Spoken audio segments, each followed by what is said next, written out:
Bueno, chicos. La verdad es que resumen semanal, interesante, enfermo. Juan Luis, ¿tú estás mejor que yo? ¿Cómo estás? Ya he levantado poco cabeza, pero también hemos pasado en casa un virus absurdo, sin mucha fiebre, pero con unas cefalias bestiales. Y parece que por Madrid ha sido como el puñetero caballo Atila. Si a eso le sumamos que hace, yo diría, la época más asquerosa del año por dos motivos. Primero, porque hace un frío desagradable, seco pero desagradable. Y dos, porque encima mi barrio de nacimiento, que es la Puerta del Sol en Madrid, donde tenemos la casa familiar, pues resulta que media España casi literalmente lo quiere visitar y a la vez. Bueno, ahora sí que sí. Vamos a empezar propiamente con el programa. A mí me gustaría empezar. Hoy tenemos muchos temas. Vamos a hablar de muchas cuestiones. Pero quiero empezar con ya no solo la rueda de prensa que dio Vladimir Putin y que hemos estado hablando fuera de antena con Juan Luis. En fin. Quiero hablar de el cambio del sesgo, el cambio de la narrativa, el cambio que se está dando. Yo lo veo mucho en la prensa estadounidense. La prensa estadounidense, evidentemente, ha habido gente de todo, ha habido gente que cuando hubo la batalla de Kiev, cuando fue el desastre de Kharkov, os acordaréis del canal este mexicano Desconocimiento Militar, que decía cosas así como las tropas otanistas están siendo destrozadas en Kharkov. Luego, bueno, en una semana, literalmente perdieron una cantidad de suelo brutal los rusos. Fue una derrota descomunal para lo rápido que fue. El tío borró 20 vídeos y ya está, y no pasa nada. 2022 fue un año con esas tres grandes batallas que quedó la narrativa, la sensación, y creo porque era así además, de que las cosas le estaban yendo muy bien a Ucrania en la guerra. Yo siempre he pensado que no iba a poder recuperar todo, pero bueno, eso es otra cosa. Sin embargo, diría que desde el final de la contraofensiva y desde el inicio de la batalla de Avdiivka, a pesar de las pérdidas descomunales que está teniendo Rusia en Avdiivka y en alrededores de ella, en los flancos, hay que decir que Rusia está prácticamente a la ofensiva en buena parte del frente. Y hay que decir, además, que la narrativa, como he dicho, en la prensa anglosajona está cambiando hasta el punto de que el propio Institute of Study of War, y voy a publicar el tweet, bueno, voy a colocarlo aquí, os lo voy a leer, analiza y de forma, se nota que el tono es preocupado, de este tono, este hilo de nada más que y nada menos que 18 puntos, 18 tweets, explica por qué se tiene que continuar ayudando a Ucrania y que si no se ayuda a Ucrania, hay que decir que la ayuda a Ucrania está cayendo enormemente. Los últimos meses son los meses con menos ayuda, creo que del último año y pico, prácticamente desde casi el inicio de la guerra, el último mes ha sido el peor en cuanto a ayuda. Esto viene determinado sobre todo, especialmente por la política interna dentro de Estados Unidos. Hay una guerra entre los republicanos y los demócratas que ha paralizado el envío de ayuda militar a Ucrania. Hay que decir que el hilo del Institute of Study of War, que diría que al final del día es probablemente el medio del que beben todos, o las grandes, si no todos, casi todos, las grandes agencias del mundo que acaban opinando de la guerra y luego te opinan de lo que sea. Es como el que genera lo que el resto de medios van a ir opinando. Habla este hilo, que en el fondo tiene un artículo, un ensayo corto, el Instituto of Study of War, que va en esa línea muy similar, de lo peligroso que es paralizar la ayuda a Ucrania y que si esa ayuda no, no se reactiva, Ucrania corre el riesgo de acabar bastante mal. Y luego describe los diferentes escenarios y explica por qué es mucho más beneficioso, según el Institute of Study of War, por qué es mucho más beneficioso para Estados Unidos y para la OTAN que Ucrania tenga un buen resultado en la guerra. A mí me gustaría empezar preguntándote, ¿cuál crees y por qué crees que se está dando este cambio cognitivo que está pasando Rusia del fracaso a la sensación de que ahora lleva la iniciativa? Recordemos que hace un año, un poquito más de un año y un mes, tras la retirada en Gerson, los vídeos de Putin era mostrar a una persona enormemente nerviosa. Recordemos cómo se agarraba a la mesa. Recordemos que hubo en noviembre de 2022 de nuevo amenazas nucleares, de ataque nuclear. Yes. Recordemos que la tensión era máxima, la sensación era muy mala para Rusia y ahora estamos un año después con una sensación cognitiva, como dices, y como has propuesto, que está pasando del fracaso a desde el punto de vista ruso, están enderezando esto y que ya no solo pueden salvar la cara, sino que pueden tener un resultado, digamos que aceptable para sus intereses.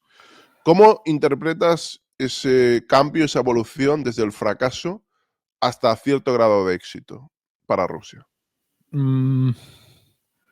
Habría que remontarse. Mira, esto lo estaba hablando con Cristian Villanueva el otro día, que como sabéis es el director de la revista Ejércitos, un gran amigo y mejor persona, todo hay que decir. Tipo muy brillante, por cierto. Sí. Y que de hecho trabajamos juntos en algunas historias. Y bueno, qué cojones, que socio. Y en fin, lo que venía a comentar es que en su momento hubo un momento en febrero o marzo de 2022 que yo calificaría de todo malismo. O sea, cualquier cosa en comunicación que estaba haciendo la Federación Rusa o los responsables de propaganda de la Hitprop, eso de la semi-privatización en manos de Wagner, tener muchas voces en un gallinero, la abuela fuma, cualquiera sabe, lo hicieron todo muy mal. ¿Por qué? Recordarás perfectamente que había algunos, el vocero del Kremlin, el Bigotes Eternos y Zaharova y demás, negando la mayor una semana antes de la invasión. Es que te acordarás que en febrero y en marzo les estaban haciendo las cosas fatal hasta el punto de que tuvieron que retirarse, perdieron la batalla de Kiev, tuvieron que retirarse de todo el norte.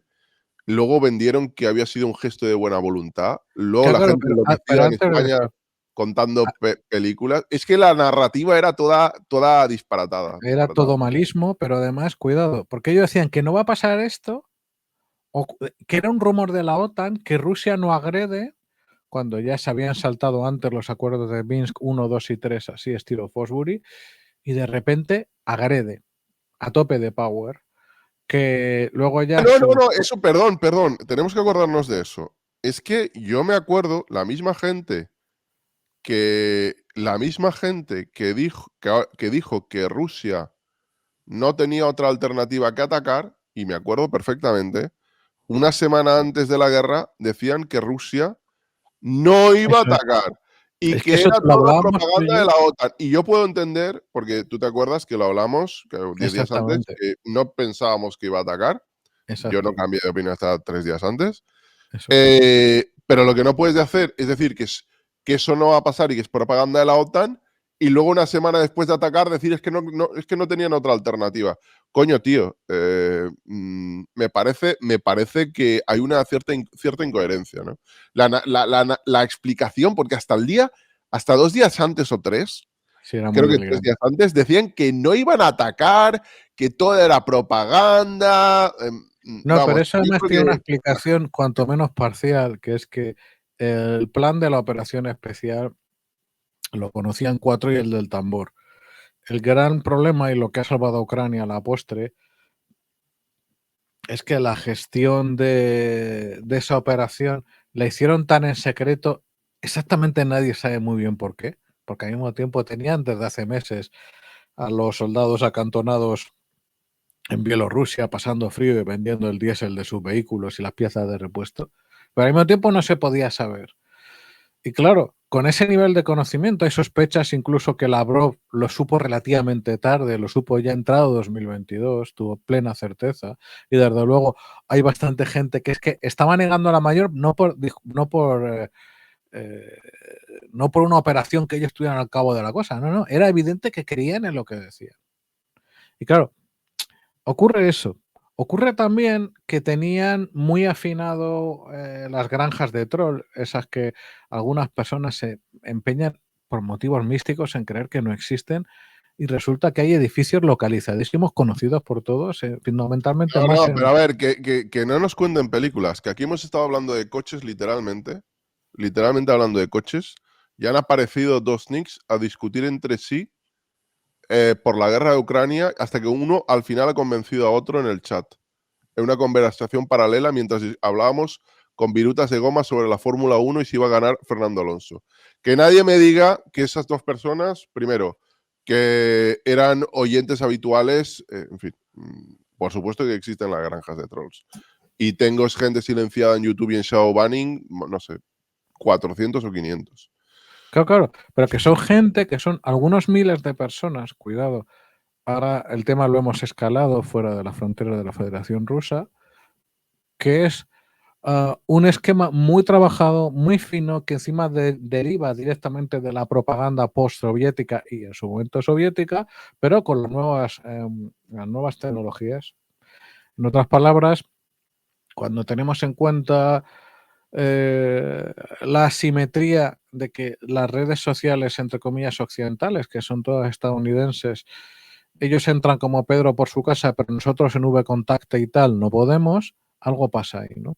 En fin, el problema es que esa técnica que estaba muy depurada para crear incertidumbre y duda, para, por ejemplo, un ejemplo bestial, muy estudiado además, en 2021, que hubo una campaña brutal de toda la trolería rusa para atacar a las vacunas, mientras pedían a su población en los medios, en Sputnik y en RT en ruso, poneros la vacuna Sputnik. O sea, como, ¿cómo? Y ojo, que luego hemos sabido que las vacunas han tenido efectos secundarios, pues, ojo, cuidado, ¿no? Pero Campo nadie ha dicho nada. campo reeducación. Ay, por Está Dios. hablando de vacas. Juan Luis está hablando de vacas. Sí, de las Nada, vacas nada, que han nada. tenido Esto se ha confundido. Son lapsus. vacas, vacas. Vacuno de carne de vacuno y carne de Tremendo cordero. lapsus. Hombre, Perdón, no no, sabe lo que yo está hablando Juan Luis. en cualquier caso, lo único que puedo Nada, citar es la información europea y nacional, ¿no? Pero, anyways, esa sí. gente se encuentra de repente con que hay una explosión de actividad voluntaria, literalmente, no coordinada, muy enloquecida, la de los famosos NAFOS durante 2022 a nivel europeo, fundamentalmente, em, que oye, que es que les ganan la mano y una y otra vez, que en redes sociales les ganan la partida a la mayor organización entonces del mundo de propaganda en redes, ¿no? Y hay un momento, yo creo, en 2022 donde tiran la toalla con Europa, donde se centran fundamentalmente en Hispanoamérica y en menor medida en África y Oriente Medio en su propaganda. Aquí dejan que la cosa se enfríe, dejen que la cosa pierda fuelle, porque ven que por más que lo intentan, salta el siguiente vikingo del altiplano diciendo cualquier barbaridad, genera LOLs, los nafos se le hinchaban de memes y GIFs y demás. Y claro, ¿qué pasa? Esa gente lo que sí que tiene, esto ya es interpretación mía, son medios de medición muy finos. Todo lo que se puede o todo lo fino que se puede tener con tecnologías deterministas convencionales, ¿no? Y, pero claro, ni estaba escrito ya el final del juego, porque no acababa para empezar a hablar, y esa gente no se iba a rendir tan fácilmente como hemos sabido. Cuando encima Wagner implosiona, salvo la explosión del avión volando, en unas pocas semanas, lo que ocurre es que el régimen, que no es solo el Estado, que también hay un pequeño ecosistema oligárquico y gris alrededor, coopta todo Wagner tanto a las fuerzas de operadores sobre el terreno como también a las granjas de troll, pero sobre todo lo que hace es romper algo súper importante. Un problemón que había tenido la Federación Rusa y el régimen de Putin es que no tenía apenas control ni coordinación de todas las fuerzas, tanto terrestres, cinéticas, físicas como online, que se estaban empleando en la guerra. Cuando muere Prigozhin, ese es el momento del cambio, ese es el momento en el que se vuelve a adquirir un control férreo sobre lo que estaba pasando. Eso de que cada mono estaba haciendo su PMC, su Private Military Company, incluyendo el ministro de Defensa, mira, era una pésima idea y lo vamos a dejar para otro día. Y las granjas de troll pasan bajo control de los servicios de seguridad. Entonces, eso yo creo que coincide con un agotamiento creciente del movimiento NAFO en Europa, porque mira, la mejor prueba de que no era algo mal mandado por la malvadísima OTAN o la Unión Europea o el Club Bilderberg es que ha pinchado. Es que del esfuerzo que hubo en su momento de comunicación a lo que hay ahora, claro, es que son gente que salvo una pequeña minoría, el resto tiene trabajos, tiene familia. Mira a Oryx, sin ser NAFO, ha llegado un momento que ha dicho, hasta aquí, no puedo más. Entonces, No, yo creo que hay un problema además. A ver cómo digo esto. A ver voy a intentar ser neutro. Objetivo no se puede ser. Yo creo que en las guerras hay fases. Hay fases en las que, en mi opinión, 2022 fue muy malo para Rusia. Muy totalmente. malo en relación a los objetivos que tenía. Muy malo en lo militar. Muy malo en lo comunicacional. Yo creo que perdió la batalla en Occidente claramente. En los países de Latinoamérica, Oriente Medio es distinto. Pero, yo creo que al mismo tiempo hay una evolución de la guerra. Rusia aprende de sus errores, creo que está Totalmente. aprendiendo de sus errores. Y hay una parte de la narrativa que continúa con el sesgo de que Rusia no ha aprendido, porque al final tú puedes hacer cherry picking, mostrar los mismos vídeos de las mismas unidades ucranianas atacando a las mismas, a diferentes unidades rusas. Puedes mostrar los ratios de bajas que quieras, pero lo importante no son los ratios de bajas, lo importante es la generación de fuerza respecto a la generación de fuerza de tu contraparte. Eso es. Eh, a mí, te acordarás que se vendió todo aquello de que Rusia estaba al límite en Tokmak, al límite hasta el punto de que mm, si caían 2 kilómetros más, es que se caía todo el frente. ¿Y qué hemos visto? Vimos que estaban tirando y tirando vehículos en Avdiivka una semana después, con lo cual, seamos sinceros, si tú lanzas, te destruyen 300 vehículos en Avdiivka, ¿cómo coño vas a estar al límite? Es que es imposible que estés a Avdiivka, al límite en Avdiivka, ni estés al límite, especialmente en el sur. Yo creo que van a continuar haciendo un sacrificio enorme en Avdiivka y alrededores para intentar tomar la población, ya veremos si la toman. Pero creo que ha habido Rusia, me da la sensación, y se ve mucho en la dronería, que es tu negociado, Juan Luis. Me da la sensación que en este año lo que ha hecho Rusia es aprender de los enormes errores que ha cometido, y la narrativa occidental pro-ucraniana no se ha adaptado a, valga la redundancia, la adaptación rusa. No se ha adaptado a que Rusia está haciendo ahora las cosas mejor, y Rusia ahora está aprendiendo, copiando en buena medida lo que le había funcionado a Ucrania, hasta el punto de que hay unos artículos que hemos hablado fuera de antena de la prensa americana. No hablo de prensa conspiranoica, New York Times, este tipo, medios muy grandes, hablando de situaciones muy, muy precarias en determinados puntos, eh, para el ejército ucraniano. Hasta el punto de que Zelensky decía hace una semana más o menos que si no se le da la ayuda a Ucrania que necesita, si tienen que hacerlo, recurrirán a la guerra de guerrillas. ¿Tú no crees que digamos que el discurso, la guerra comunicacional que había sido exitosa para Ucrania, intentando ser neutro, eh, no se ha adaptado al hecho de que Rusia...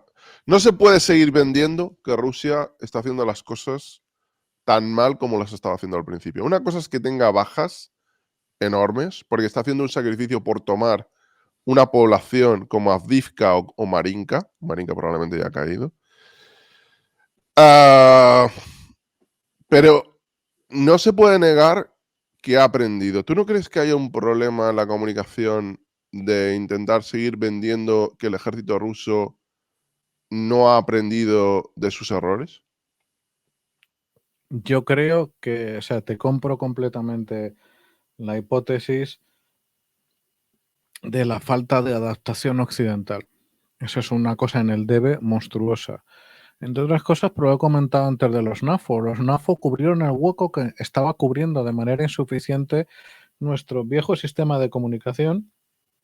Y digo viejo porque está muy todavía excesivamente concentrado en la prensa, porque no tiene la velocidad de adaptación de pivoting que necesita un conflicto evolucionante. Mira, en realidad yo creo que tampoco se puso demasiado énfasis en su momento en la situación crítica de las Fuerzas Armadas de la Federación Rusa, pero sí que ha habido un gran debe en comunicar la importancia que tiene apoyar a Ucrania para el futuro de Europa, no solo porque sea lo decente, sino porque es lo adecuado y correcto para el futuro de la seguridad europea cuando miramos un mapa, ¿no? Entonces, si a eso le sumamos que mientras no se produce, primero, no se produce una adaptación. Segundo, inevitablemente, al depender tanto de la prensa, a la prensa cada vez le atrae menos el conflicto ucraniano porque ya son all news, ya es, venga, más de lo mismo, otro dron, como yo sé que se politiza. Te puedo decir, Juan Luis, que comparando, porque hay periódicos que publican el orden el orden de lo más leído.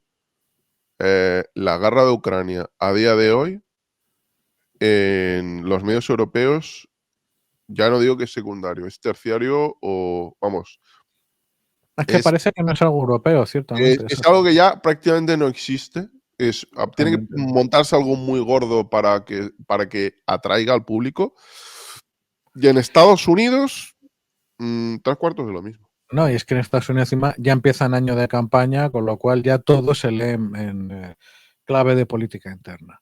También puestos, porque nadie es perfecto y creo que es correcto, yo creo que se apoya a Ucrania también criticando cuando es necesario, hay veces que se pasaron un poquito de frenada en las demandas el equipo de Zelensky y eso provocó un poquito de distanciamiento, Pero a yo ver, a creo, ver, a a ver, nivel a ver, a ver, a ver. internacional. Perdona. Que te pare ir la jugada. Ok. Las demandas. Pero ahí hay una gestión de expectativas. Totalmente. Y la gestión de La expectativas, ¿de quién es la narrativa, culpa? la teoría de victoria ucraniana es volver, la pública, no es que me la Sí, sí, invente sí, yo. sí, sí, sí. La pública es volver a las fronteras de 1991, que es la que también han generado ciertos grupos de internet, etcétera, em, que a mí me parecía algo siempre, ya no por este cambio que ha ido dando la guerra en las últimas semanas, desde el final de la contraofensiva, sino de antes me parecía que era prácticamente, yo lo veía prácticamente imposible que se volviera a las fronteras en 1991. Pero tú no crees que por parte de Ucrania a lo mejor debía hacerlo y por parte de aquellos que defienden la causa ucraniana daban prácticamente como descontado, era como descontar el valor de, es que eso ya es como en bolsa, de que en algún momento se va a volver a las fronteras de 1991, en 2 meses o en 2 años? ¿Es un exceso de expectativas y por eso tienes que pedir ese tipo de armamento? ¿O qué A ver, explicación? había un problema, yo creo, a ver, esto ya es una hipótesis mía que puede ser perfectamente falsa. Uno de los motivos del fracaso de la ofensiva, dejando aparte algunas decisiones políticas, pero que no hay decisión buena aquí. Yo no me atrevo a decir si concentrar las fuerzas en un punto habría cambiado sustancialmente las cosas, pero en cualquier caso, uno de los fracasos, de las bases de este fracaso ha sido la entrega tardía de armamento. Eso es un hecho. O sea, hay sistemas que se pueden haber entregado antes y en mayor cantidad, que lo podía haber hecho fundamentalmente Estados Unidos. No se hizo.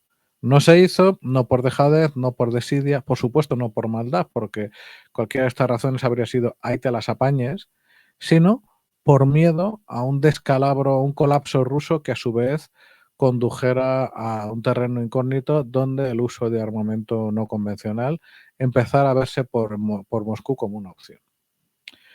En esa situación y sabiendo que necesitaban para tener algún tipo de victoria parecida a la de noviembre, pero que ya no contaban con los errores, con el despropósito que había acerca de Kharkiv, que había que hacer las cosas de frente y no aprovechando debilidades del contrario. A lo mejor en parte la presión del gobierno ucraniano fue debido a un hecho obvio de que, qué sé yo, los famosos ATACMS, pues les habrían venido muy bien un año antes. Pero la pregunta sería, ¿un año antes y entregados de otra manera habrían puesto la situación muy al límite? Yo creo que el decisor del Pentágono y de la Casa Blanca iba en esa dirección. No querían arriesgar más de lo que han querido arriesgar. Pero claro, en esa situación, a su vez, quedaba el gobierno ucraniano ante la tesitura de tener que presionar más y más y más y más para ver si lograban hacer cambiar de opinión a la administración Biden, cosa que no ha sido el caso. Entonces, en cualquier caso, el problema es, hemos dicho, Europa se está cansando. Bueno, Europa. Aquí la fiesta va por barrios, porque Holanda, el gobierno holandés, ahora veremos qué pasa con el nuevo gabinete. La República Checa no tiene visos de cansarse. Los tres bálticos van a hacer lo que humanamente puedan. O sea, Estonia, comparativamente hablando, ha sido uno de los países que más ha dado por habitante. Polonia probablemente siga donando durante un cierto tiempo y las fábricas polacas y sobre todo búlgaras y rumanas están a tope, como están las españolas y las de toda Europa en Y yo general estoy para convencido que producir. los polacos se van a preparar ellos, ¿eh? Van a tener un No, no, pedazo de totalmente. ejército ellos. Sí, sí, pero en cualquier caso, ¿qué ocurre? En esa tesitura, sabiendo que entramos en año electoral y volviendo a recuperar la totalidad del control de la guerra cognitiva rusa bajo una mano férrea, pues ahora mismo yo estoy cada vez más convencido de que están en mitad de una campaña de momento exitosa de cara a convencer en cancillerías, en centros de estudios y demás, de que la guerra está perdida, de que hagas lo que hagas, esto lo va a cambiar porque Rusia ha vuelto y sobre todo porque ahora mismo los avances son imposibles. Y eso se llama ganarse los corazones y las mentes, y no la del pueblo llano, como nosotros, sino la del que toma las decisiones, que además, por otra parte, sí que cuentan con información suficiente, pero con todo, yo creo que hay una influencia, cuanto menos secundaria, de animarles a reducir un apoyo que, por otra parte, cada vez es más difícil. En otras palabras, se junta el hambre con las ganas de comer. ¿Cuál es el problema?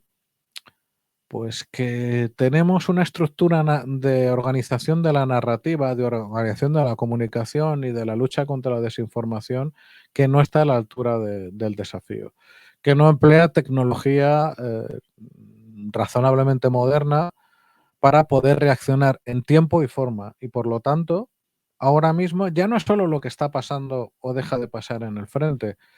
Yo creo que ahora mismo, en diciembre de 2023, el frente cognitivo es más importante, excepto para quien lo sufre, que el frente físico. Porque el frente cognitivo va a decidir sucesivos elecciones generales o locales en Europa y en Estados Unidos. También porque en un momento de antesala de crisis económica, suficiente presión va a poner cada vez más difícil seguir donando paquetes de ayuda. porque encima se ha demostrado, y aquí sí que es cierto, que un fracaso industrial ha sido no poder coordinar a toda la Unión Europea en la fabricación, en el aumento de capacidad de fabricación de material de guerra esencial, munición sobre todo. En fin, lo mismo que luego hablaremos, y de hecho en el estudio que vamos a hablar de Institute for the Study of War, se habla de que de esta guerra sale un ejército de la Federación Rusa al mismo tiempo vapuleado, pero libre de grasa y con un caudal brutal de Y lecciones habiendo aprendidas. aprendido, teniendo conocimientos Eso es, prácticos que nosotros no tenemos. que probablemente los ejércitos europeos no tienen. No, no, literalmente, y esto se puede afirmar taxativamente, que nosotros todavía no tenemos y que tenemos que correr para tener. Y entre otras cosas es dronería en cantidad, de cómo se le saca partido, bueno, un largo etcétera. Pero ¿qué ocurre? Que el fracaso, es que piénsalo, hubo un fracaso en paralelo de la guerra física y la guerra cognitiva rusa. Ahora mismo ha dejado de fracasar, ha impedido, porque por una parte la ofensiva ucraniana no ha logrado éxitos porque no contaban con materiales, pero oiga, que el otro también juega, como en el fútbol. Y los otros han hecho los deberes, han tenido un mando unificado y han organizado una defensa de desgaste que ha funcionado según sus planes. Y por otra parte, cuanto cada vez se oyen más voces, que es una frase que tiene muchísimo calado, sobre que no merece la pena, que estamos al límite, que esto va a prolongar el sufrimiento. ¿Tú crees, Jordi, que estas frases son casuales? ¿Que no hay nada detrás? ¿Que es algo objetivo y que viene dado por las circunstancias? ¿O que hay Yo te propaganda digo, detrás? perdón, me gusta que saques este tema, porque yo viendo la rueda de prensa de Putin, aquellos que piden la paz y la negociación, creo que no se dan cuenta de algo. No se dan cuenta de algo. Y voy a explicar el qué no se dan cuenta. Y lo explica muy bien Anders Puk Nielsen. Rusia se está asumiendo que en estos momentos quiere negociar. Yo sí que creo que en el pasado, en algún momento, hubiera negociado y vamos, se hubiera bajado del autobús claramente. A día de hoy, creo que ellos interpretan, de forma acertada o equivocada, porque además lo que vaya a ocurrir depende en buena medida de la apuesta que haga Occidente por ayudar a Ucrania. Así de claro lo digo. Si Occidente y especialmente Estados Unidos y el Reino Unido quieren que el resultado de la guerra para Ucrania sea mejor, será mejor. Si no quieren que sea mejor, pues no será mejor. Pero bueno, lo que interpreta Rusia, y a mí me quedó muy claro viendo la comparecencia, la rueda de prensa, la primera de Putin, es que Occidente no va a hacer eso y que Rusia tiene las de ganar. Con lo cual, aquellos que piden que Ucrania vaya a la mesa de negociación no se dan cuenta de que lo que va a hacer Rusia es literalmente aumentar las demandas. Porque las demandas rusas no son, por ejemplo, desmilitarizar, desnazificar, cambiar el gobierno. No solo eso. No solo eso. Es también quedarse el conjunto de los oblasts en los que tienen parte de su ocupación. O sea, en la totalidad de Lugansk, la totalidad de Donetsk, la totalidad de Gerson y la totalidad de Zaporozhye.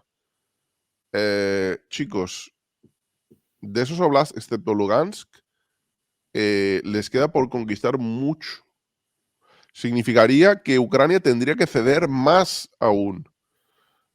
Entre comillas, si se pide a Ucrania ir a una mesa de negociación, ahora se le Eso es, pediría ir en una situación de debilidad eso es. y se le pediría ir al matadero. Por eso creo yo que Ucrania no va Perdona, a Jordi, negociar. Estoy convencido que no va a interrupción, negociar. interrupción. Es la misma situación en la que se firmaron los acuerdos de Minsk 1, 2 y 3, con una pistola en la cabeza. La misma situación de debilidad para el cual los políticos ucranianos han aprendido y han dicho no más. De hecho, el aviso de Zelensky de si es necesario recorremos a la guerra de guerrillas, con independencia de que sea lo que finalmente pase, para empezar no se dan las circunstancias ni mucho menos, y para continuar habría que ver la unidad de los políticos ucranianos, pero en cualquier caso sí que hay una visión completamente compartida de que eso, llamar a negociaciones, como llamar a un barco animal acuático.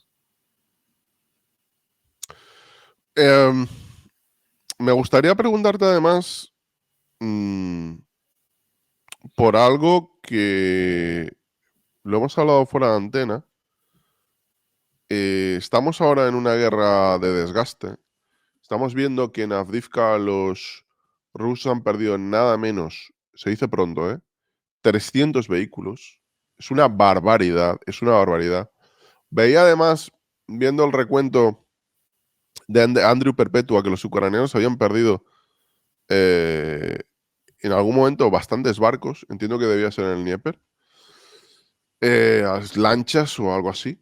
Pero bueno, lo importante de esto, lo importante de la pérdida de estos vehículos, en muchos casos, la mayor parte en Avdiivka, la mayor parte son rusos, por el ratio de pérdidas es 12-13-1 en Avdiivka, es que muchos de estos vehículos son dañados por drones. Son daños sufridos por drones, por impactos de drones, por impactos de munición merodeadora.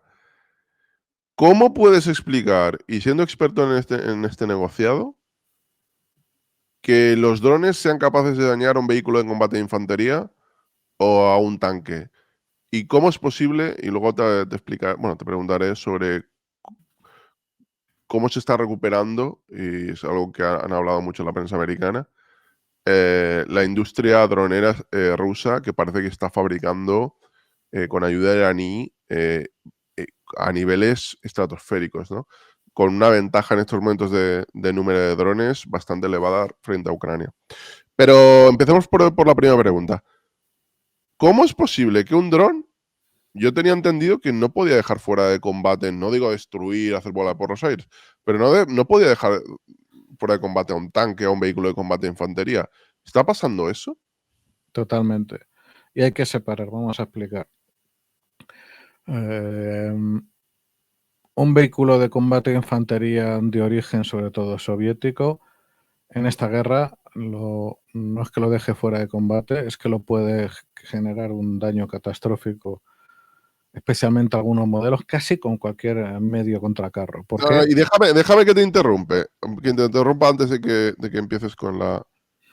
hay un error muy grande, muy grande, pero muy grande en los análisis y en los comentarios y en los chascarrillos que veo. La gente se ríe y dice que el material ruso es una basura, que están llevando T-55. Primero, los rusos lo han perdido 2 T-55. Y que yo sepa, uno fue lanzado como una especie de furgoneta del ISIS, como un camión bomba. Perdón por la expresión, porque además el vídeo fue muy espectacular. Era un tanque literalmente vacío, cargado de explosivos, que se lanzó contra una trinchera. Y el otro, no sé qué ocurrió. El otro podría haber ocurrido perfectamente lo mismo. Así que bajas de T-55 contabilizadas son prácticamente utilizadas como camión bomba. Así que muchos T-55 en combate, si esas dos bajas son justo por eso, no tiene que haber. Y lo segundo es que si uno ve lo que más que están perdiendo los ucranianos y los rusos, son BTR, T-64 en el caso de los ucranianos y T-72 en el caso de los rusos. O sea, tanto Ucrania como Rusia lo que más están utilizando y lo que más están perdiendo es material soviético o material ruso o ucraniano, no material occidental. Eso de que Ucrania está prácticamente luchando con Abrams y con Challenger contra T-72 o T-55, eso no es así. Básicamente Ucrania les han creo que recibió 400 carros, de los cuales 200 creo que son Leopard A1 de los años 60. ¿De qué año es el Leopard A1? ¿Del 63? ¿Puede ser? ¿Tiene 60 años? Yo creo que tiene 60 años. Creo que es del año 63 o 62. Por ahí pasaba poco. El de la primera mitad de los años 60. Y, o sea, la mitad de los tanques son Leopard A1. Y en total son creo que 400, de los 1400 que se dice que tienen aún los ucranianos. O sea, menos de un tercio son tanques occidentales. Y la mitad de esos menos de un tercio son tanques bastante antiguos. Que no son mucho mejores de lo que puede ser un T-72. Probablemente son peores que un T-72, los Leopard A1. No hablo de los Leopard 2 A4, etc. Entonces, lo que son carros soviéticos contra carros soviéticos o carros ucranianos, modernizaciones ucranianas contra modernizaciones rusas. Eso es lo normal que está pasando. En ese contexto, drones, papel de los drones y qué están haciendo los drones contra esos carros y esos BTR. Insisto, casi cualquier cosa le puede generar un daño potencialmente catastrófico o severo o una misión kill a un blindado, un transporte de tropas, porque los transportes de tropas que se operan de herencia soviética tienen un blindaje completamente insuficiente y sobre todo en la parte frontal. Y los más modernos, como el BMP-3, Bromenaya, Machina y la peso no que era, o los BMD-4 tienen debajo de la torre un carrusel para su cañón del 100 que básicamente si recibe un impacto se produce casi seguro una detonación catastrófica. Entonces, incluso un impacto frontal, pero que ni sería necesario, a un blindado, un transporte de tropas, es muy peligroso y probablemente fatal. De hecho, hay que pensar que el techo, por una parte, bueno, el techo de cualquier blindado tiene muchísimos metros cuadrados, que alguien coja largo y ancho para medir cuántos puñeteros metros son esos. En la parte frontal, salvo los BTRs antiguos, va a estar el motor, con lo cual tienes un mission kill, porque si se penetran varios cilindros del motor por un chorro de plasma, ahí tienes un cacharro completamente inútil. Y si se penetra en el depósito de munición del cañón que utilice el cacharro, a poco que esté lleno, que últimamente, de hecho, parece ser que se emplea menos munición de la máxima posible para minimizar eso, tenemos detonación catastrófica y si impacta atrás empieza a morir gente de los transportados, que eso a su vez desde hace muchos años como lo solucionaban era llevando solo parte de la tripulación. Pero bueno, con todo, prácticamente cualquier dron, incluido empleando una pequeña granada con una pequeña carga contra carro, se lleva puesto un BMP. Porque sí hay que tener en cuenta que cuando el dron suelta desde estacionario una granada, cae en perfecta verticalidad. Así como pesa lo suficiente, la probabilidad de error circular pues, es bastante inferior a 1 metro, con lo cual va a atizar básicamente el piloto a poco que sepa bien lo que hace, donde quiere.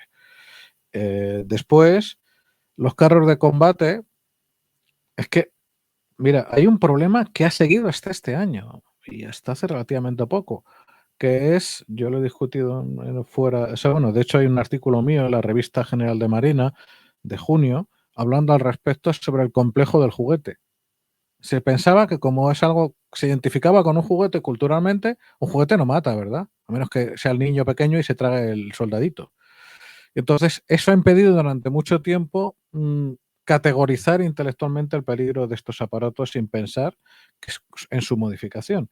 Entonces, si un carro de combate de origen soviético le acierta para empezar en el techo de la cámara del motor, es el mismo problema. Motor fuera, trasto en el completamente inútil que hay que llevarlo a rastras en el mejor de los casos. Sin embargo, si además logra impactar en un punto de la torre no cubierto por blindaje reactivo y que pueda alcanzar el carrusel, una vez más, hasta se ha encontrado que el carrusel más protegido, que es el T90, el del T90 versión M, es probable que produzca detonación catastrófica.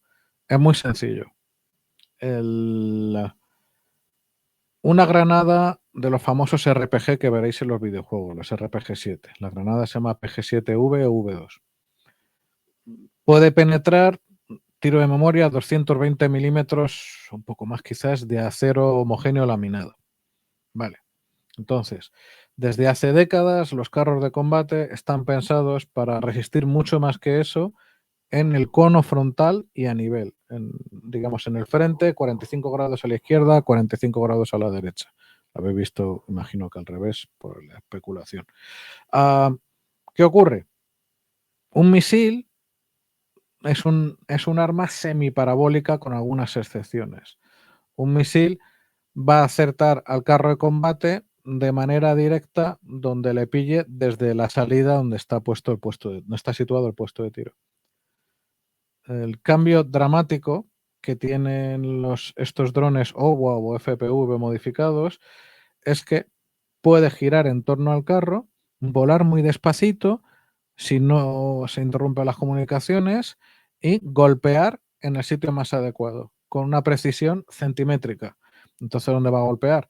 En las partes de la torre no protegidas o en algún sitio donde trate de provocar una detonación catastrófica o, como digo, daño motor.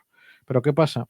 Yo lo explico alguna vez en los programas, como digo, en la parte frontal, tanto el glacis de la barcaza como el frontal de la torre tiene una protección multicapa monstruosa de blindaje reactivo de 1 o 2 niveles. El blindaje reactivo es el blindaje cuando le impacta un arma contra carro, detona y la detonación deteriora la cabeza de guerra que le está atacando.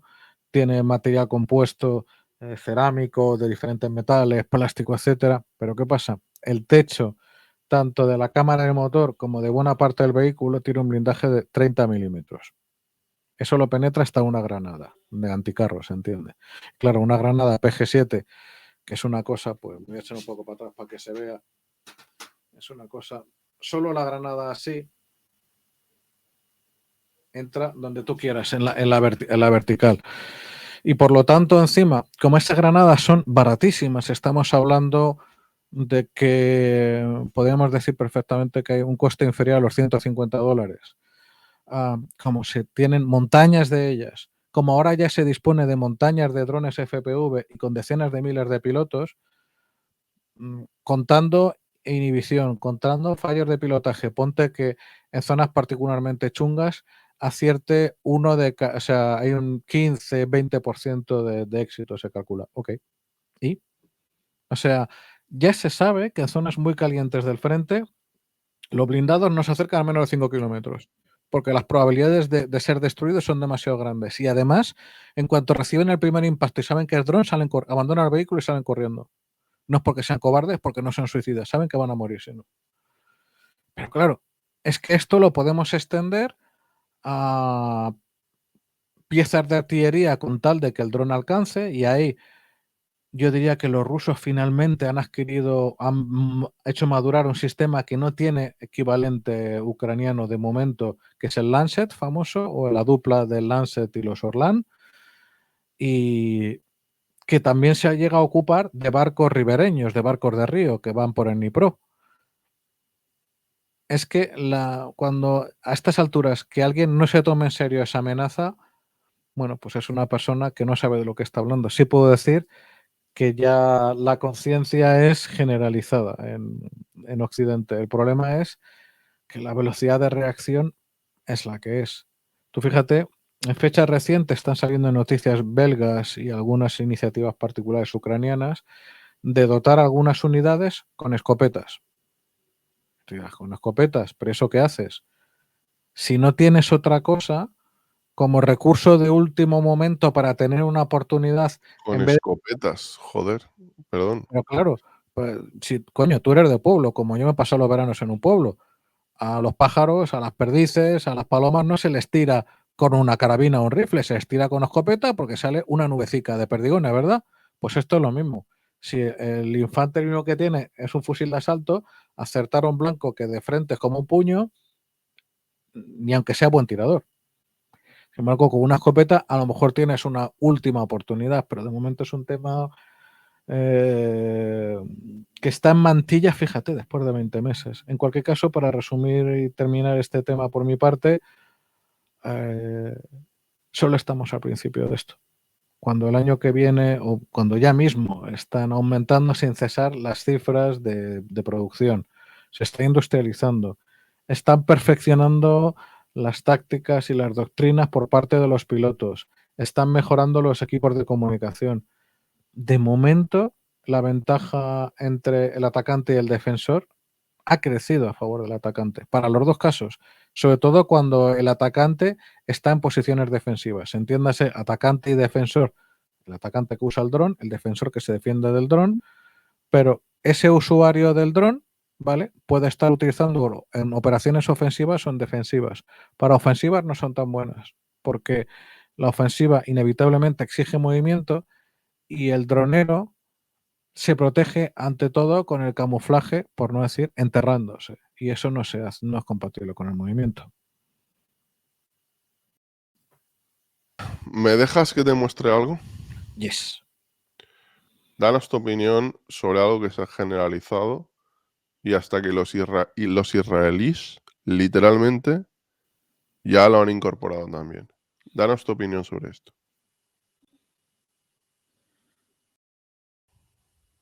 Ok. Jaulas encima de los tanques. Pero chicos, ya no es que haya visto jaulas encima de los tanques como esto. O jaulas encima de los vehículos de combate de infantería. Es que ya hay jaulas encima de las excavadoras, encima de los vehículos de ingeniería, encima de cualquier vehículo que tenga una zona para el piloto o para el motor. Ya vemos jaulas. O sea, las jaulas es como, oye, que no se va. Yo es que imagino en las próximas guerras que a falta de una solución mejor, que supongo que a lo mejor la defensa activa, etcétera, no sé cuál, pero hasta entonces las jaulas tendrán que generalizarse. A ver, es un medio de circunstancias. Había muchas risas con respecto a la jaula contra Javelin, porque efectivamente, si esa jaula no se le colocan ladrillos de protección reactiva, el Javelin le da exactamente igual. Ojo, cuando las últimas ya industriales rusas colocan esos ladrillos y el Javelin se encuentra por primera vez ante una defensa más eficaz, pero en Ucrania y ahora en Israel, para lo que se ha empleado es de protección contra el lanzamiento, el dropping de granadas contra carro. Contra los drones FPV le ponen las cosas un poco más difíciles al piloto, pero ni remotamente se lo hacen imposible. Porque ese hueco, sobre todo el trasero que presenta de unos buenos decímetros, a un piloto de dron que no tiene por qué ir en terminal con tal de tener conexión de mando y control y de vídeo de suficiente calidad, 40 centímetros, ningún problema. Y 20 tampoco, va a entrar. Otra cosa es que sí se está generalizando, primero por parte rusa, pero ahora los ucranianos están siguiendo la tendencia a colocar inhibidores de potencia reducida en cada vehículo para los canales más habituales y superando el 2,4 y el 5,8. Claro, eso la consecuencia que tiene es que los vehículos, mientras no se desarrolle un sistema activo, se les da una protección, si quieres, parcial. Por otra parte, ahí los ucranianos, que sepamos, tienen ventaja. Lo que se está desarrollando son sistemas de guía autónoma terminal. Esto es, en cuanto el piloto ve un blanco, ante la sospecha o ante los primeros indicios ¿cómo se llama esto? De inhibición, perdón. Con un solo comando, el sistema queda bloqueado en un objetivo y va al solo. Con lo cual ya la inhibición es irrelevante. Esto es un medio de circunstancias. Ha salvado algunas vidas en Gaza, pero en realidad el héroe de Gaza es el sistema Trophy y el Iron Fist, los sistemas de defensa activa. Bueno, además es que el sistema Trophy, hemos visto un vídeo que hasta lo ha colocado Al Jazeera y nos estaba comentando Estrategias Militares, que los mismos expertos árabes de Al Jazeera estaban alucinando con el sistema activo de los Merkabah. Bueno, les lanzan creo que es un RPG, y literalmente se ve el sistema activo funcionando y cómo cancela el RPG. Bueno, estaban literalmente alucinando viendo el vídeo. Una cosa es ver la prueba, entre comillas, que te puede vender el vídeo que te puede vender la empresa de defensa que lo ha ideado, y otra cosa es verlo en acción. Es que es muy espectacular. Es muy, Sí, muy, muy además, espectacular. no solo les han tirado con RPG, también les han tirado con Cornet. Ha habido víctimas colaterales propias, bajas propias, por usar el trophy con infantes al lado. No siempre las cosas salen perfectas y es un sistema muy peligroso porque lanza un chorro de metralla contra lo que se acerca y si hay un soldado al lado lo hace papilla. Pero en fin, es que se han perdido desde el inicio de las operaciones un Azarit y un Namer, que es como, ¿qué me estás contando? De hecho, bueno, ya vamos, no vamos a meternos si te parece demasiado en eso ahora porque estamos con Ucrania, pero es una de las grandes sorpresas de esta guerra en Gaza. Yo no esperaba esas cifras y requieren una explicación, no solo son los APs. Volviendo a nuestro tema, para cerrar el tema de los drones, si te parece, ahora mismo hay un problema de dificilísima solución porque sobre todo los drones tal y como se están empleando en condiciones casi ideales. Si por ejemplo en terreno urbano es muchísimo más difícil porque precisamente lo que llaman los gringos los urban canyons, los cañones o desfiladeros urbanos se lo ponen muy chungo a la señal de radio. Pero bueno, en este y otros terrenos semejantes estamos ante un verdadero problema de muy difícil solución y que está contribuyendo de manera que nadie podía prever. Yo ya hablé, ya comenté que tengo 2 artículos al respecto, pero que creo que me quedé corto con respecto a lo que ha pasado. Como digo, que han contribuido este tipo de aparatos por su masa y por su flexibilidad y como comentaba en el programa anterior, por ser una munición que puede torcer una esquina o meterse por un agujero o una tronera, a convertir esta parte del conflicto en un infierno mayor de lo que suele ser cualquier guerra y encima a transformarlo definitivamente en una guerra de desgaste que de momento, desgraciadamente, beneficia a la Federación Rusa. Yo creo que, no obstante, haciendo un pequeño inciso sobre eso, la capacidad de fabricación ucraniana se va a llevar al límite, que todavía no han dicho ni mucho menos la última palabra y no dependen completamente de nosotros. Pero aquí nosotros tenemos un debe de no acelerar lo suficientemente rápido la fabricación, tomando una decisión política que les asegure a las empresas que ese agrandamiento de las líneas, ese escalado de la producción es duradero y no se les deja luego a los pies de los caballos como ya pasa. Me gustaría preguntarte además por una imagen que hemos visto que a mí me ha dejado verdaderamente impactado. Juan Luis, si puedo ahora, si la encuentro, la voy a colocar. Las fotos, los vídeos de defensas rusas antidrones en trincheras. Estamos viendo trincheras que están siendo cubiertas Sí, sí, lo vimos la semana pasada. completamente, creo que lo vimos la semana pasada, Eso es. por una especie de estructura de madera cubierta de una malla para, entre comillas, favorecer la ocultación y que el impacto de un dron, evidentemente, pues sea a 2 metros de altura y en lugar de en su punto concreto, que entiendo que habrá una diferencia, ¿no? ¿Va a cambiar también cómo se van a hacer las trincheras, los drones? Sin lugar a dudas. De hecho, es que una trinchera pierde buena parte de su valor comparado con lo que aportaba para la artillería, en tanto que el dron se cuela en la trinchera. El dron también, además, acaba con la niebla de la guerra como nunca antes en la historia. Yo el problema que veo ahora mismo es que no encuentro una solución suficientemente cercana, suficientemente sencilla.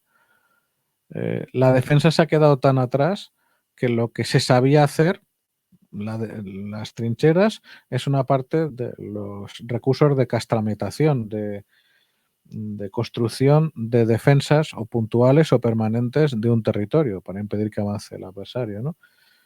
Y oye, es que si pensamos que en un búnker de los de antes, de los que quedan de la guerra civil, por ejemplo, por la tronera se te cuela un dron sin pestañear y no me lo han contado, ¿qué haces? O sea, Yo creo que vamos contra el tiempo, porque además esta guerra va a disminuir mucho de intensidad. Los dos contendientes han aprendido muchísimo y nosotros no lo suficiente. Entonces, lo he comentado donde se debe comentar.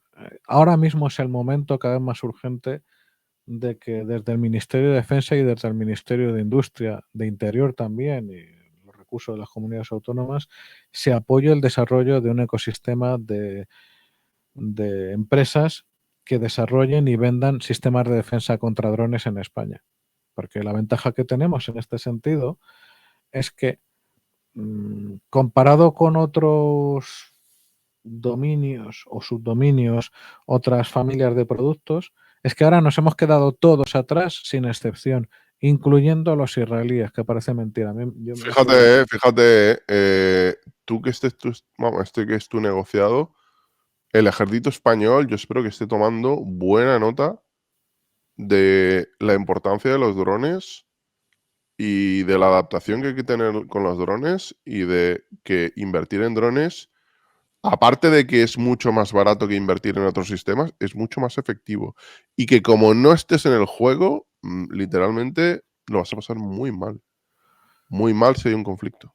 A ver, se está haciendo, lo que pasa es que los ritmos son los que son, porque son los que han sido siempre, y literalmente se hace lo que se puede. Las personas responsables a nivel técnico en el Ministerio, en la Dirección General de Armamento y Material, ahora mismo decir que están sobrecargados es quedarse muy cortos. Y los programas de defensa, las más de las veces, tienen sus tiempos, tienen sus procedimientos y no se puede... Te diré una cosa, el Ministerio de Defensa es el ministerio más garantista y menos discrecional, salvando absolutas emergencias, de todo el Estado. No voy a hacer un chiste comparando con el Ministerio de Igualdad, pero en realidad los procedimientos que hay desde los pliegos de prospecciones técnicas, y podemos ir como quieras, son muchísimo más estrictos eh, que el dinero que se gastan en la mayor parte de otros ministerios. Claro, eso tiene razón de ser, porque evidentemente es un dinero que se gasta en cosas de vida o muerte, pero conlleva unos ritmos, conlleva unas dificultades que hay que bandear como se pueda. Pero insisto, en España tenemos ventajas por parte de nuestro ecosistema industrial de tener empresas de distinta dimensión que pueden aportar al nuevo ecosistema de defensa contra drones como no se ha hecho en los últimos 10 años. Mi empresa es una de las que está haciendo eso. Y sinceramente, soy un firme creyente en que es una oportunidad única para que nuestra industria nacional se ponga en cabeza europea.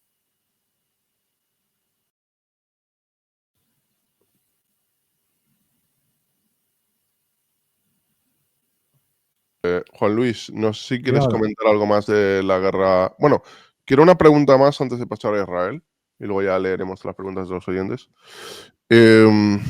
Está el tema del informe del Institute for Study of Sí, War. sí, sí, sí. Antes de eso, me gustaría preguntarte algo. No sé si vais a ser muy duro o simplemente voy a exagerar. Porque yo he notado, Ben Hodges es un general, bueno, le he citado muchísimas veces, era alguien que dijo que en agosto Ucrania iba a estar en Crimea, literalmente, soldados iban a estar en Crimea, pero estaba muy enfadado en las últimas entrevistas, hasta el punto de decir que él dudaba de que Estados Unidos quisiera la victoria total ucraniana, que la tuviera como en sus objetivos el que Ucrania alcanzara la victoria total, ¿no? ¿Tú crees que Occidente, especialmente Estados Unidos y el Reino Unido, quieren la victoria total ucraniana? Y aquí si quieres enlazamos con el informe del Institute of Study of War, que habla de las posibles consecuencias, de los posibles, bueno, diría que ya no solo consecuencias, posibles escenarios de cómo puede acabar este conflicto y de que como acabe de algunas maneras determinadas, para Europa puede ser durísimo, especialmente para la seguridad a larguísimo plazo, para seguridad a 10, 20, 25 años. ¿Qué nos puedes decir de este informe del Institute of Study of War? Que hay un resumen con una serie de tweets, 15 tweets. Podéis ir lo voy a colocar ahora. Si lo leo todo son 10. Es larguísimo, pero vamos, tú has leído. Lo puedes resumir. Habla de los diferentes escenarios y dice, básicamente viene a decir el informe que si se corta la ayuda por completo a Ucrania, lo cual es lógico que ocurriera si eso ocurre, que yo creo que no va a ocurrir, pero vamos. Si ocurre, Ucrania va a perder la guerra y eso sería catastrófico para la seguridad del continente y para la seguridad de la OTAN y para la seguridad de Estados Unidos si eso pasa. Y habla de posibles escenarios. Un escenario es que más o menos que Ucrania aguante tal como está ahora, que recupere más terreno o que lo recupere todo. Habla de qué es lo preferible. Habla de diferentes escenarios y habla de que es pivotal, es nuclear, es sustancial, es lo esencial que se preste más ayuda a Ucrania para que pueda seguir en la guerra y que la ayuda es lo que va a determinar el resultado. Dinos, por favor, ¿qué opinas de este informe del Institute of Study of War? Pues que está metiendo el dedo en la llaga. Yo creo, para empezar, que hay un compromiso europeo y transatlántico por la defensa de Ucrania, por impedir que Ucrania desaparezca, y esta vez no sé yo si sería para siempre como Estado independiente.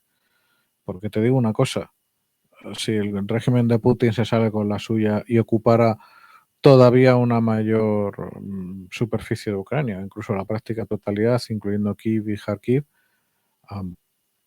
a continuación lo que veríamos es una limpieza étnica en en lo mejor de la tradición rusa y luego sobre todo soviética. No me cabe la más remota duda. Habría deportación de población, como en parte lo ha habido. Habría represión severa de la población y del lenguaje ucraniano y de la cultura ucraniana, como ya la ha habido. Más allá de eso está la cuestión de seguridad, que si finalmente lo contrario de la disuasión es su ausencia, si finalmente el régimen de Putin se sale con la suya y de manera permanente cambia las fronteras, y no es que no cambia la línea en un mapa, hasta eso dirías, eso es una representación, qué maldad. No, lo importante es que millones de personas que vivían ahí y que, mira, pues tenemos las elecciones en su momento, desde el referéndum de independencia ucraniano, que incluso Donetsk y Lugansk de manera masivamente mayoritaria votaron a favor de independencia. Entonces, así las cosas.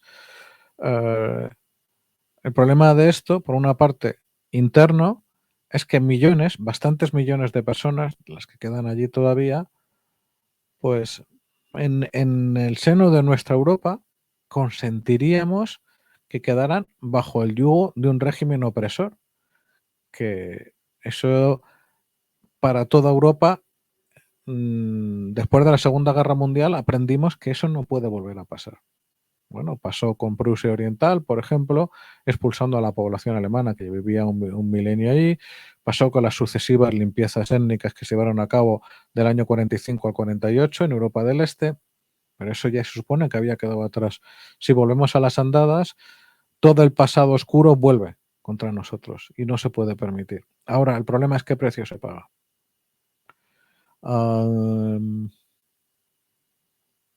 un año de elecciones, ¿cuál va a ser el límite de la administración Biden que quiere revalidar y que Biden, si no me equivoco, se vuelva a presentar como presidente? ¿Cuál va a ser el límite que no ponga en peligro sus elecciones? Y aquí, ojo, hay que ser adulto y pragmático. Eso es su línea de pensamiento. Llegado el caso de las elecciones, todo problema externo que no sea existencial pasa a un segundo plano. En Europa, en fin, pues la palanca, la guerra cognitiva de la que hemos hablado y el cansancio objetivo van a hacer mella en alguno de los socios. Gran Bretaña Yo creo, mira lo que te voy a decir, Juan Luis, yo creo que lo verdaderamente preocupante es que, y lo noto claramente, lo veo además en las audiencias, la gente en España le importa, vamos, perdón por lo soez, pero le importa ya tres pitos la guerra de Ucrania, excepto a los frikis, excepto a aquellos que están, pues tienen la afición de seguir la guerra de Ucrania o que tienen la afición de lo militar, pero la gente en general se ve clarísimamente que cada vez está menos interesada. De hecho, en el momento en que estalló la guerra de Gaza, el interés por la guerra de Gaza literalmente solapó por completo a la guerra de Ucrania. Y a día de hoy, mm, si se pierde tanto el interés, yo creo que es malo para Ucrania. No sé cómo lo Mm, ves tú, pero yo creo a que ver, cuanto menos interés haya, cuanto menos seguimiento, cuanto más de igual a la población, peor para y Ucrania. por eso este programa es necesario, Jordi, porque Claro, desde claro, nuestras claro, yo creo que obvias sí. limitaciones, el esfuerzo que estamos haciendo domingo tras domingo en seguir manteniendo a nuestra audiencia informada sobre la guerra, pues es eh, un esfuerzo más sumado al que hacen otros para que no se No, y, olvide. y lo- y luego que cada cual saque sus propias conclusiones. Hay mucha gente, hay muchos canales, cada uno con su opinión, que la gente vea diferentes y que saque sus conclusiones. Y creo que hacemos una labor necesaria porque, vamos, la prensa tradicional cada vez, en fin, leer. Además, si sigues la guerra con la prensa tradicional, literalmente es inseguible, porque ya no es, como dicen los anglosajones, eh, el periódico de las noticias de ayer, no, no, es el periódico de las noticias de hace una semana. Es que y yo creo que es inseguible la guerra con la prensa tradicional. Perdón. Am, mm, por rematar el tema de la publicación del Institute for the Study of War, la verdad es que es un mazazo. Que muestra cierta preocupación, ¿eh? A ver, es Yo, un yo, lo, programa yo que lo siento, ¿eh? Porque luego te dicen, y vienen oyentes aquí, te dicen que vale, que pesimistas, que la Junta de la Trócola, que no sé qué. No, no, id al Instituto de Study of War y mirad el informe o mirad esa serie de tweets y mirad, porque no estamos hablando de un medio de comunicación random, generalista o de una agencia de noticias como Reuters. Es el Institute of Study of War, que además está dirigido por el general Jack King. General creo que es 4 estrellas. Ostras, y el informe y en general la línea de los últimos días es una línea preocupada, para que luego nos vengan a decir que no, es que si el pesimismo, que si no sé cuánto. No, a ver, aquí intentamos dar nuestra opinión conforme va cambiando la guerra y la adaptaremos a lo que vaya ocurriendo, evidentemente.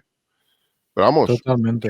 yo creo que la situación a día de hoy, como no se incremente la ayuda para Ucrania, Ucrania lo va a pasar mal, ¿eh? Va a pasar A mal. ver,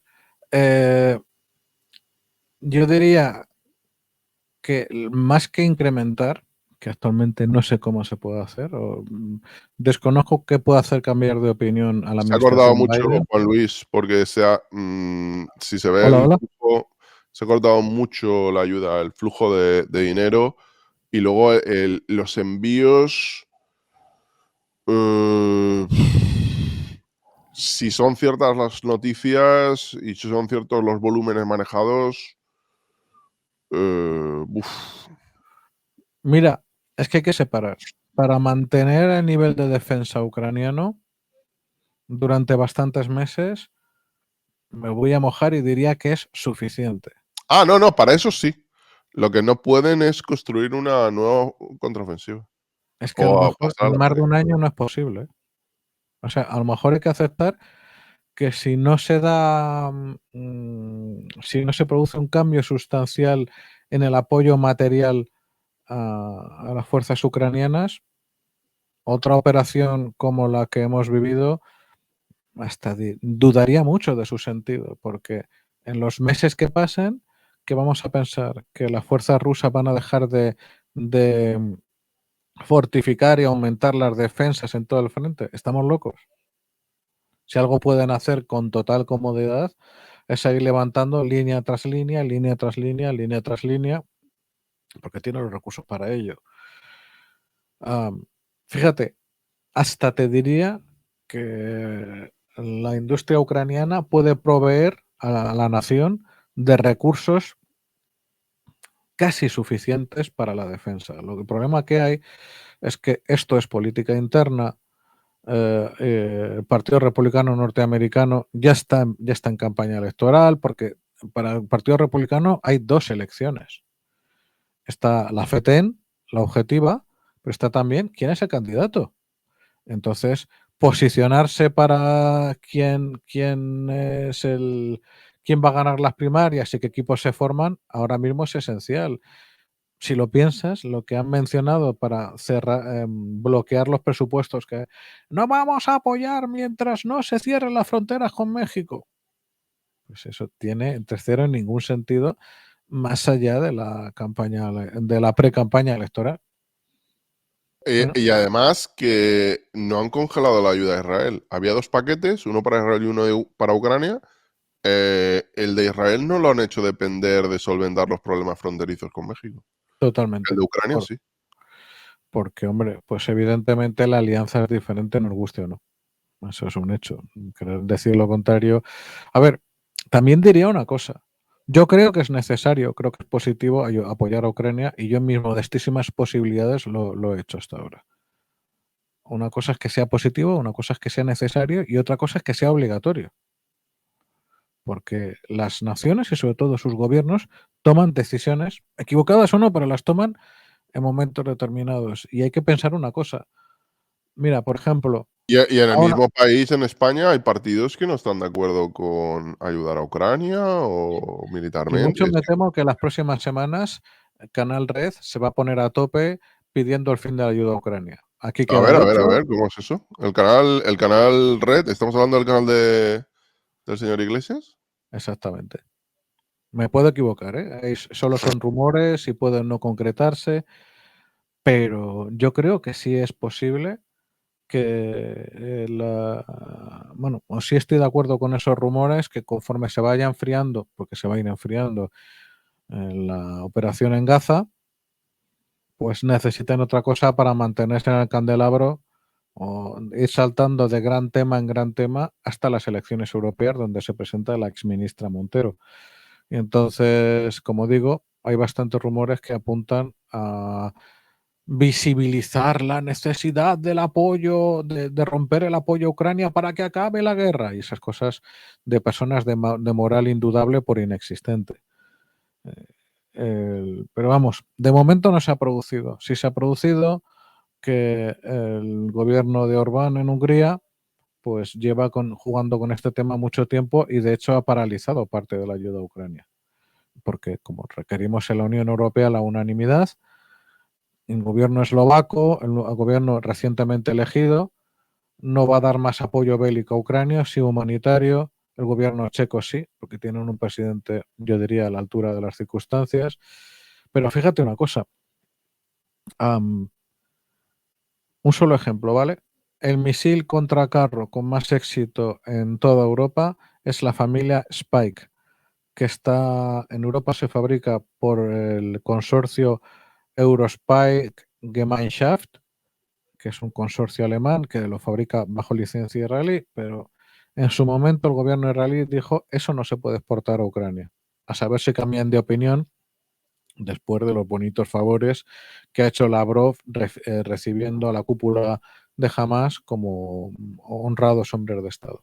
Pero como de momento no se puede cambiar eso y como también los números que están fabricando son los que son, la pregunta es, ¿cuántos medios contra carro europeos se les puede mandar a Ucrania para su defensa?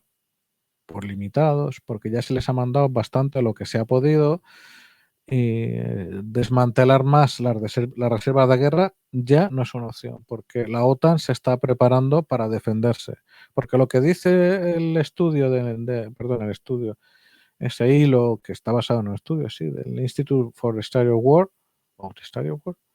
es que cuando esta guerra pierda intensidad, en 1, 2, 3 semestres, vamos a estar ante un ejército federal ruso, unas Fuerzas Armadas federales rusas muy baqueteadas, que han sufrido unas pérdidas terribles, pero que a cambio se han quitado la grasa, que a cambio tienen lecciones valiosísimas, que a cambio están en proceso de reconstrucción actualizada y extremadamente peligrosa de sus capacidades ofensivas. Y oye, que están reinventando su industria, que las sanciones han sido un fracaso absolutamente estrepitoso y que su industria de defensa está Eso, funcionando. perdón, pero lo de las sanciones, eso sí que me han sorprendido muchas cosas en esta guerra, ¿eh? Pero lo de las sanciones, creo que lo dijimos Sí, lo dijiste tú muy, de los muy, muy primeros. pronto, ¿eh? Lo de las sanciones, yo lo tenía clarísimo que no iban a funcionar. Yo pensaba que en algunas cosas muy específicas iban a funcionar mejor de lo que ha pasado, porque Pero vamos, nos hay están siendo cuellos de botella de 3 empresas en Holanda e Italia para las herramientas precursoras de máquinas herramientas, que si se cortaban los suministros de eso, pues no hay sustituto chino. Pues resulta que se han buscado la vida. Que han pasado Mira, cosas han con los comprado, terceros están países. utilizando a Kirguistán, a Kazajstán, a los Eso países de es. Asia Central, que les están comprando todos los componentes, porque tendrías que sancionar a Kirguistán, Tayikistán, Turkmenistán, Uzbekistán, Kazajstán. eh, tendrías que. Es decir, hay como 8 o 10 países que tendrías que sancionar directamente. Luego desmantelaron una red de empresas paralelas que lo que hacían era, estaban instaladas en Taiwán y en Hong Kong y estaban triangulando componentes de uso mixto, podría ser utilizado tanto para lo militar como para lo civil, porque lo que estaban era derivándolo a Rusia. Es decir, se han buscado la vida y bueno, y lo del el tope ese del petróleo a los $60 y que no está funcionando tampoco. Creo que el precio del Ural, el último que vi, lo puedo ver ahora, pero ya estaba en 70 y pico. Ya ves. No está, no está funcionando y además de forma muy curiosa porque lo están comprando los indios y luego lo están enviando a Europa y nos los venden más caro, con lo cual acaba también en Europa, pero pagado más alto. Es como... No, la verdad es que yo la verdad es que cuando vi cómo estaban diseñando las acciones, las sanciones, cómo había algunos países de Europa que iban a tener una especie de exención a la aplicación de esas sanciones por X años, cómo había X países que iban a tener circunstancias concretas, distintas. Yo viendo todo en su conjunto, no me podía creer que eso podía funcionar. Y de hecho, pues claramente no está funcionando. Luego hay que ver también que buena parte de la adaptación que está consiguiendo, y creo que se lo debe, ya se lo voy a decir, tiene pocos países que son aliados, pero la labor que ha hecho Irán en dronería y en la ayuda al know-how y a la instalación de fábricas de drones iraníes y de diseños iraníes en Rusia, y luego el acuerdo que han llegado, que la gente se reía mucho del acuerdo que han llegado con Corea del Norte para comprar especialmente bocas de artillería, tanto artillería autopropulsada como remolcada, porque lo que tienen los coreanos del norte son tienen muchísima artillería para dar y tomar. Leí que era como uno de los 5 o 7 ejércitos del mundo con más bocas de artillería. Una cosa loca. Algunas de ellas están basadas en barcazas de carros, porque la artillería autopropulsada en algunos casos o en muchos casos lo que hacen es el cuerpo se basa en barcazas de algún tipo de carro de combate más antiguo.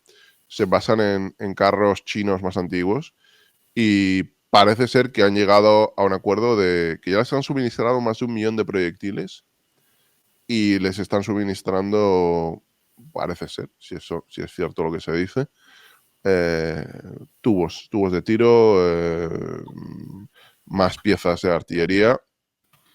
Y eso es preocupante porque en una guerra como esta, el nivel de artillería que se pueda tener en ambos bandos va a determinar en buena parte el mantenimiento de la línea de la frontera, ¿no? Juan Luis, por cierto, que hemos hablado muy poco de Irán, ¿eh? En cuanto a la dronería, el papel que les ha hecho a los rusos. Y si quieres, hablas un poquito de ello y hablamos, ya empezamos a hablar un poquito de Israel, aunque sea. Vale, pues respecto a lo de Irán, en su momento tuvo una importancia muy elevada, pero ¿sabes lo que pasa? Que si en una guerra, lo hemos dicho muchas veces, si una guerra nadie pierde, los dos aprenden. Y en su momento los sistemas Shahid barra Gerán, como los han traducido en Rusia, los han rebautizado, pues han perdido sin cesar efectividad conforme se iban usando una vez y otra vez y otra vez e iban afinando cada vez más los ucranianos su defensa. Con todo, eso no implica que ya sean inútiles, simplemente que no han tenido el efecto devastador de hace unos meses. Y claro, el tema de Irán es que su industria es una industria de hace años. Es una industria en su momento revolucionaria, y nunca mejor dicho, puesto que es propiedad de la Guardia Revolucionaria iraní, los Pasdarán, pero que como casi todas se ha quedado atrás, porque no te producen, o al menos no es conocido que produzcan dronería de pequeño tamaño. Han sido de los primeros en producir drones de cierto porte, de cierto peso, baratos.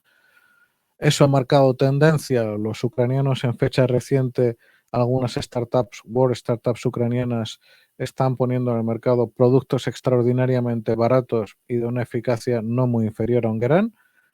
Pero claro, es que también esa industria da hasta donde da.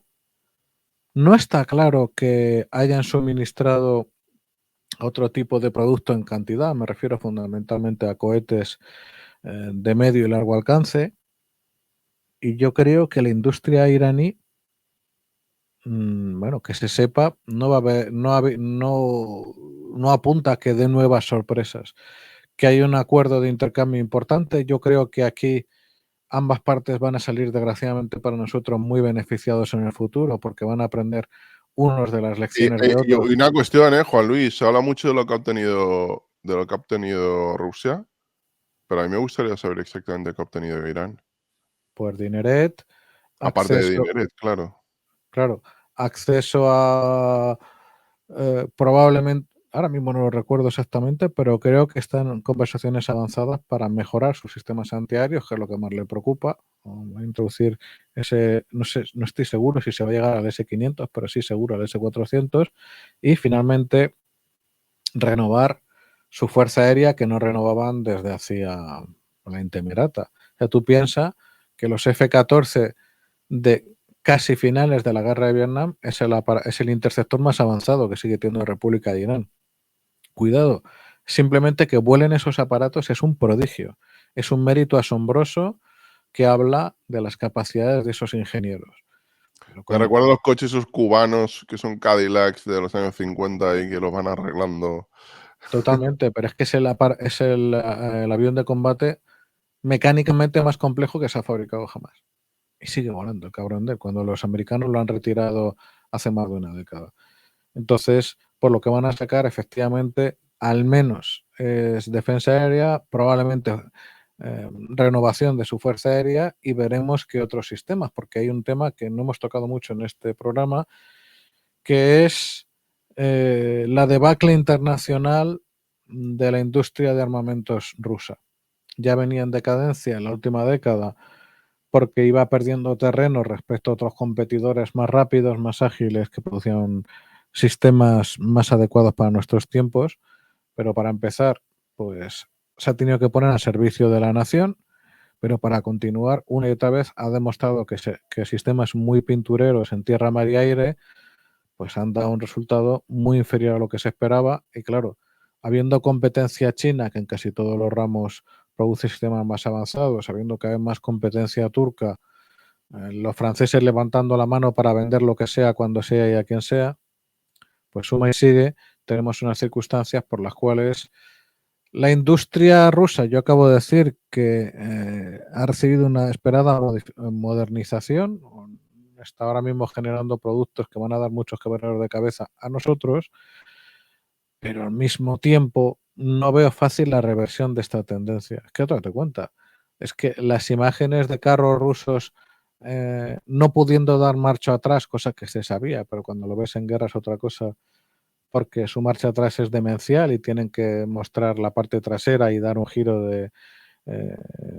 180 grados o mm, la debacle de su armada o el, el rendimiento que a la mayoría, a mí para empezar, ha sorprendido de su fuerza aérea por lo bajo. Pues oye, eso te habla de entrenamiento sí y de sistemas también. Eso no es una contradicción con lo que acabo de decir de que nos tenemos que preparar en OTAN, porque se ha dicho en OTAN, para una posible agresión aparte de nuestros socios, los que tienen frontera con Rusia, pero en fin, que lo uno no quita lo otro.